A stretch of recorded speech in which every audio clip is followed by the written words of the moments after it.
വിശുദ്ധമായ ഖുർആനിനോട് സത്യം ചെയ്തു പറഞ്ഞ ദിനരാത്രങ്ങളാണ് നമ്മളിലേക്ക് സമാഗതമാകുന്നത്.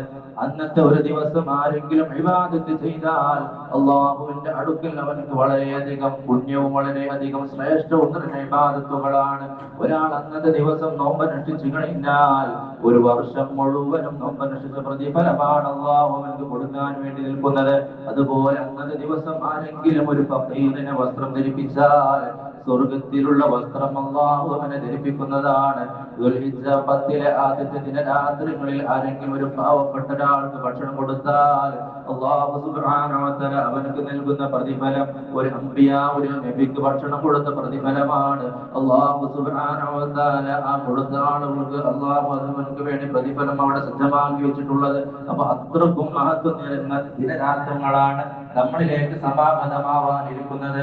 അല്ലാഹുവിന്റെ ഹബീബ് തആല റസൂലുള്ളാഹി സ്വല്ലല്ലാഹു അലൈഹി വസല്ലം തങ്ങൾ പഠിപ്പിക്കുകയാണ്, മാ മിൻ അയ്യാമിൽ അമലു സ്വാലിഹു ഫീഹാ അഹബ്ബു ഇലല്ലാഹി മിൻ ഹാദിഹിൽ അയ്യാം.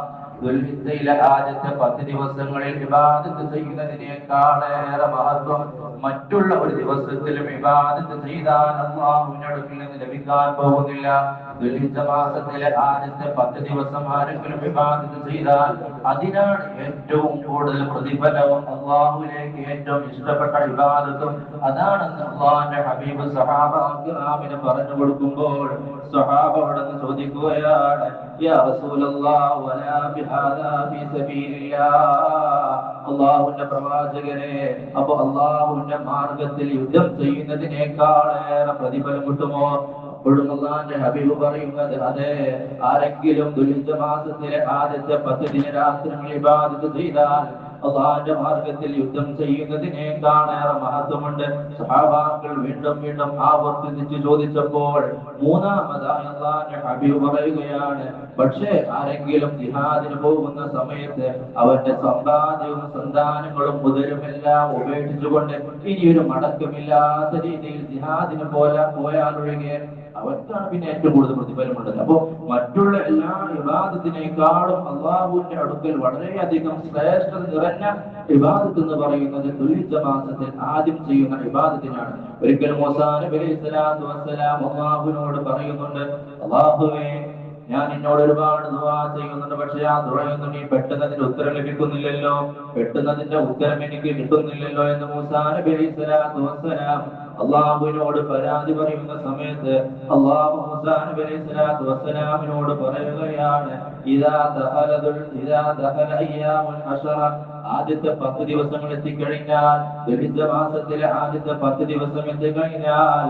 ഖുൽ ലാ ഇലാഹ ഇല്ലല്ലാഹ്, ലാ ഇലാഹ ഇല്ലല്ലാഹ് എന്ന ദിക്ർ വർദ്ധിപ്പിച്ചുകൊണ്ട് നീ എന്നോട് ദുആ ചെയ്യുക, എന്നാൽ നിനക്ക് അതിന്റെ പ്രതിഫലം ലഭിക്കുമെന്ന് മൂസാ നബി അലൈഹി സ്വലാത്തു വസ്സലാമിനോട് അല്ലാഹു പറയുന്ന സമയത്ത് അല്ലാഹുവോട് മൂസാ നബി പരാതി പറയുകയാണ് വീണ്ടും, അല്ലാഹുവേ, ഞാൻ ചോദിക്കുന്നത് എനിക്ക് മാത്രം പ്രത്യേകമായ ദിക്ർ പറഞ്ഞു തരുമോ?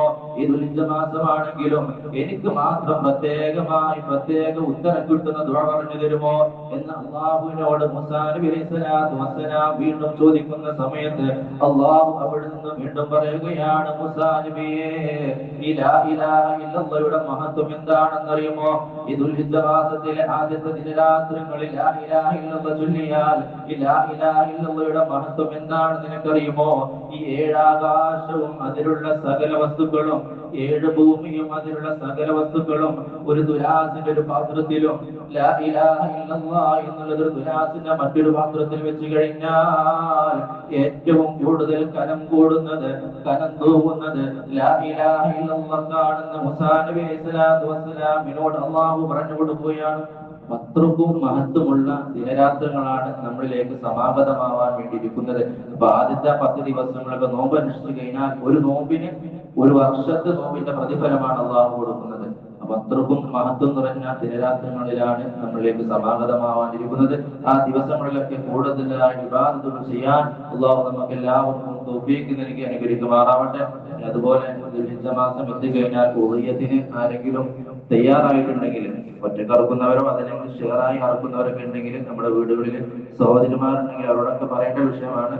എല്ലാവർക്കും അറിയുന്നതാണ്, വീണ്ടും ഒന്ന് ഉണർത്തുക എന്ന് മാത്രം. ദുൽഹിജ്ജ ആയിക്കഴിഞ്ഞാൽ